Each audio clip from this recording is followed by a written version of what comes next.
তার গড় নাম্বার 97.50 হয়েছেন কাইচের দারুল মাদ্রাসার আব্দুল্লাহ বিস্তি। মেধাতা জ বৈজ্ঞাজ মোহাম্মদ সিয়াম।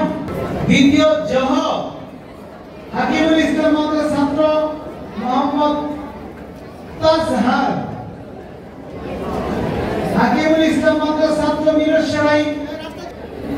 মাদ্রাসা দারুল আরকাম দশকানির ছাত্র হাতিবাড়া মাদ্রাসার ছাত্র মোহাম্মদ মাহিদুল ইসলাম। চতুর্থ ঠ জামিয়া হাকিমিয়া দারুল উলুম হাতিবাড়া মাদ্রাসার ছাত্র মোহাম্মদ মাহিদুল ইসলাম।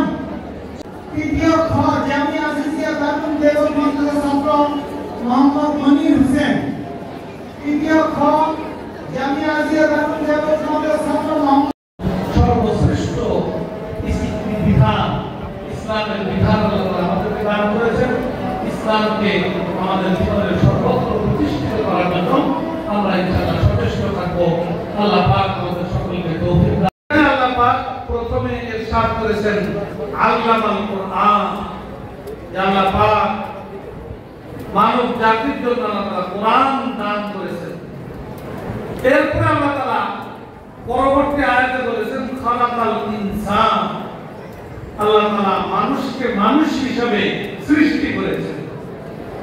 তো মানুষকে মানুষ হিসেবে সৃষ্টি করা এটাও আল্লাহর পক্ষ থেকে অনেক বড় দান, অনেক বড় অনুগ্রহ, অনেক বড় মেহেরবানি। আবার মানুষের জন্য কোরআন শিক্ষার ব্যবস্থা করেছেন।